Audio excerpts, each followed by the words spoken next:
স্বাধীনতা দিবসের দিন বড় সাফল্য পুলিশের। গতকাল গভীর রাতে তল্লাশি চালিয়ে দিনহাটার সাহেবগঞ্জ থানা এলাকা থেকে আইএসআই চর সন্দেহে 3 যুবককে গ্রেপ্তার করল সাহেবগঞ্জ থানা পুলিশ।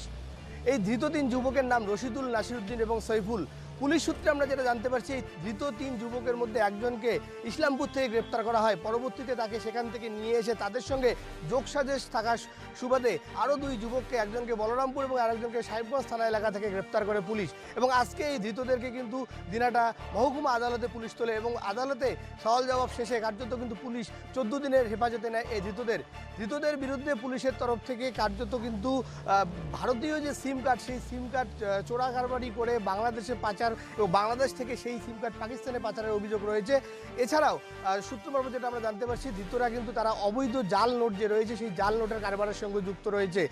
স্বাধীনতা দিবসের দিন কার্যত কিন্তু একেবারেই ভারত বাংলাদেশ সীমান্ত সংলগ্ন সাহেবগঞ্জ থানা এলাকা থেকে একেবারেই 3 জন এই যুবককে পাকিস্তানি আইএসআই চর সন্দেহে ধৃতের ঘটনায় কার্যত কিন্তু সীমান্ত জেলা কোচবিহারে একেবারেই চাঞ্চল্য ছড়িয়ে পড়েছে।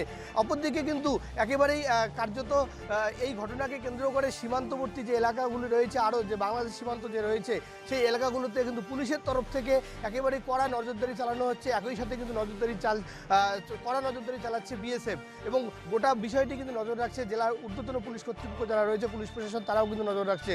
কোচবিহার থেকে কলকাতা টিভি ডিজিটালের জন্য রবিউল হোসেনের রিপোর্ট।